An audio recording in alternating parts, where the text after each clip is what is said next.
नमस्कार दोस्तों, मैं श्वेता झा। गणतंत्र दिवस की हार्दिक शुभकामनाएं। इसी गणतंत्र दिवस के उपलक्ष्य में मैं महात्मा गांधी जी के लिए कुछ शब्द लिख के लाई हूँ, सुनिएगा।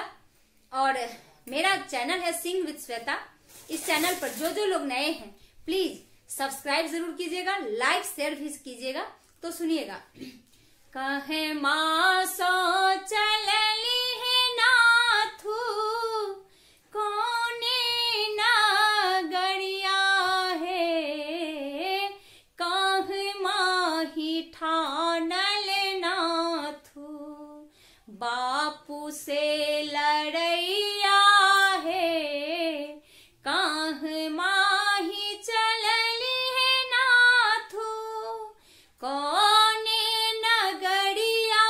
है, कह माही ठानल नाथू, कह माही ठानल नाथू बापू से लड़ैया है,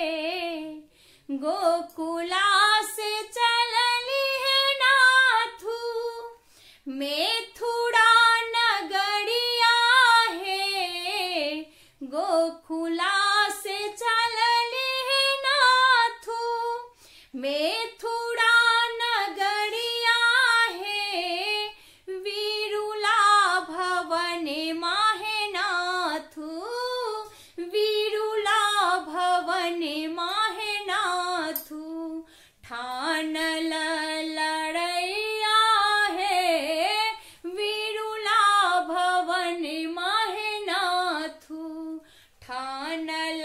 लड़ैया है, एक गोली मारल नाथू दुई गोली मारल है, एक गोली मारल नाथू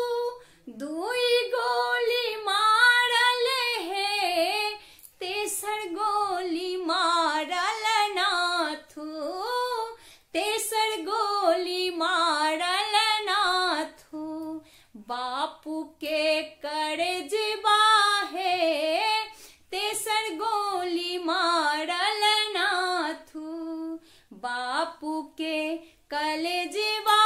है, राम राम रटलन बापू तेजलन परन माहे,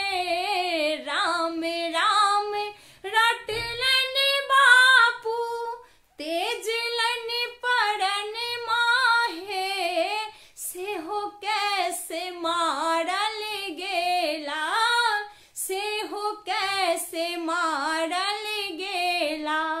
गांधी जी महात्मा है, से हो कैसे मारल गेला, बापू जी महात्मा है, 80-85 केरा बापू के उमरिया है, 80-85 केरा बापू के उमरिया है, से हो कैसे मारल गेला, से हो कैसे मारल गेला, गांधी जी महात्मा है, से हो कैसे मारल गेला, गांधी जी महात्मा है, रेडियो खबरा भइले सारे हिंदुस्तान माहे,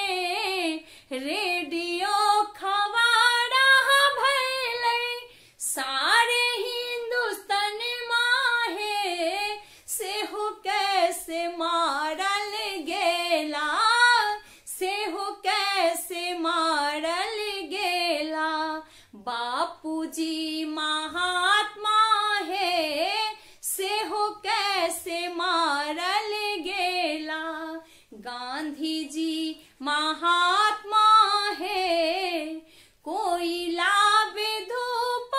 दीपा आछता चंदन माहे, कोयला विधूप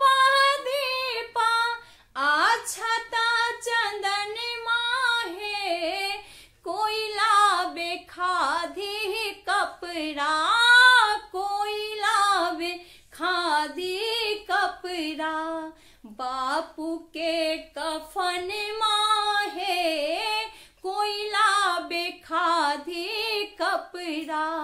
बापू के कफन माहे से हो कैसे मारल गेला,